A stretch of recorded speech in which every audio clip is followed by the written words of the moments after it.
Bonjour à tous, voilà, je souhaiterais vous présenter aujourd'hui le nouveau Lapierre que j'ai reçu, le nouveau Overvolt Carbone, donc avec la déco spéciale Team.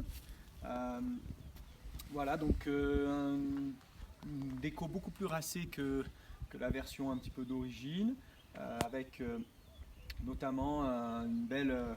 Donc c'est une peinture, c'est pas des stickers, une belle peinture avec des petits détails. On peut voir ici voilà, un petit détail jaune à damier. Donc c'est le choix, on est ici au départ de la Transvésubienne, c'est la dernière petite roco, on a une petite semaine, on a un temps superbe et on est sur la ligne de départ là, et voilà, dans une semaine on sera tous là, couteau entre les dents pour essayer de performer. Donc voilà le vélo sur lequel je vais rouler, mon choix c'est un taille L, parce que je me suis aperçu que dans les montées techniques, j'avais beaucoup plus de facilité, et donc je dépensais moins d'énergie pour lutter. Voilà, le fait qu'il soit un petit peu plus long à l'avant, je cabre moins. Donc j'ai des meilleures sensations sur de la longue distance comme ça, de rouler sur un taille. J'ai un petit peu optimisé le vélo en allégeant un petit peu, puisque j'ai enlevé là tous les sabots de protection pour un petit peu aérer tout ça et pouvoir nettoyer en cas de s'il y a un peu de boue qui se met derrière le pignon.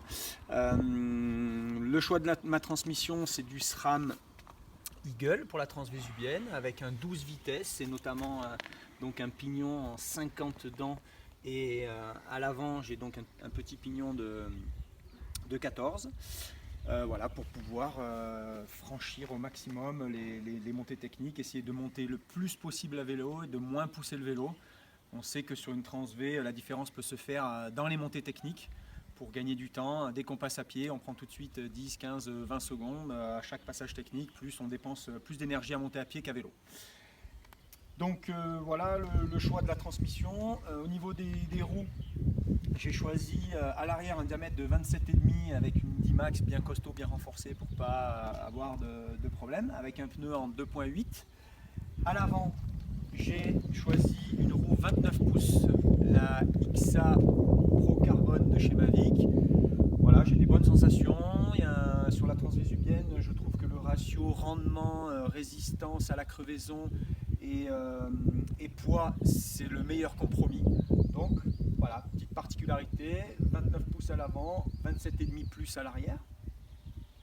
Le débattement d'origine, donc 160 mm devant, 140 derrière, avec un gros amortisseur ici, notamment pour le prologue qui est quand même descendant, donc plutôt voilà, du gros volume d'air et de l'huile.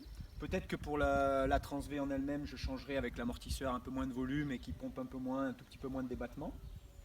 Une tige de selle télescopique Reverb en 125 mm. Voilà, une selle fabrique en carbone avec un confort quand même, comme on va passer 5 heures sur la Transv, donc un peu concave et pour pas trop avoir mal aux fesses. Au niveau des protections, voilà mon poste de pilotage avec les protections AVS Racing, bien sûr, que je roule déjà depuis maintenant 2 années. Un petit peu version spéciale Jordi, allégé ici, donc merci Arnaud pour avoir fait un petit peu ce boulot pour moi. J'ai choisi au niveau de la console, j'ai choisi la Purion. Alors pourquoi ce choix? Parce qu'elle est toute petite, du coup par rapport à l'Intuvia ou l'Agnon, qui est plus exposée déjà en cas de chute. Et surtout, elle est auto-alimentée par une pile, contrairement aux deux autres qui elles sont alimentées par la batterie. Et donc voilà, un petit peu plus on essaye d'optimiser au maximum la consommation d'énergie pour pouvoir pas tomber en panne de batterie sur cette transvésubienne. Ici, une petite astuce, c'est un renfort rigide qu'on a placé sur le support de la protection. En cas de chute, ça me permet d'éviter de casser le display de la Purion.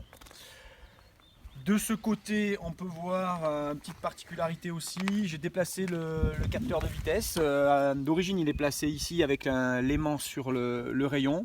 Mais c'est source de panne, si le rayon tourne ou si on casse le rayon, on n'a plus l'aimant qui va passer devant le capteur, donc plus l'info vitesse au moteur, et donc on est en panne. Donc je l'ai déplacé, je l'ai positionné juste à ce niveau-là, avec l'aimant accroché sur le disque ici avec un petit scotch, mais c'est super fiable et c'est très bien. Donc voilà la machine que je vais utiliser dans une semaine et je vais essayer de prouver que j'ai toujours roulé en moteur Yamaha ces 2 dernières années. Là je vais rouler en Bosch sur la transvésubienne. Voilà, je l'ai gagné 4 fois. Je vais essayer il y a une belle concurrence cette année. Je vais essayer de renouveler cette année avec la victoire. Mais bon, ça va être difficile à faire et en tous les cas, il y aura des adversaires de qualité et on va tout donner pour essayer de performer. Voilà, salut!